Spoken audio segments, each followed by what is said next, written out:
আপনি খুব সুন্দর উপস্থাপনা করেন। আপনি যদি কোরআনের কোনো একটা অংশ উপস্থাপনা করতেন যেটা আপনার খুব আমি সূরা ফাতিহাটা বাংলায় এত দ্রুত বলতে পারবো, আপনি এত দ্রুত আরবিতে বলতে পারবেন না। আমি একটু বলি তাহলে হাসবেন। সমস্ত প্রসঙ্গে বিশ্ব জগতের প্রতিপালক আল্লাহরই যিনি পরম করুণা পরম বিচার দিন মার্গাম তোমরা প্রসঙ্গে তোমার সাহায্য প্রতিমানদের চালিত করে সঠিক পথে তাদের পথে যাদেরকে তোমার দান করেছে যারা তোমার শক্তি দানে পথ রয়েছে আমি আল্লাহু আকবার। Does it mean what we are doing? ধুমধাম কি আওয়াজ করছি এগুলো আমরা, মানি আছে কোনো? কিন্তু সূরা ফাতিহার অনুবাদটা কি? চোখে জল চলে আসে। আমি যদি বলি বিতাড়িত শয়তানের প্রচারণা হতে আল্লাহ তাআলার কাছে আশ্রয় প্রার্থনা করছি।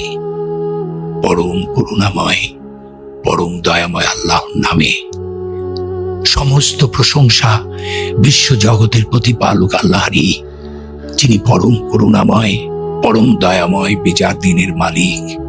আমরা তোমারই উপাসনা করি, তোমারই সাহায্য প্রার্থনা করি। তুমি আমাদেরকে চালিত করো সঠিক পথে, তাদের পথে যাদেরকে তুমি অনুগ্রহ দান করেছ, যারা তোমার রোষে পতিত হয়নি, পথভ্রষ্ট হয়নি।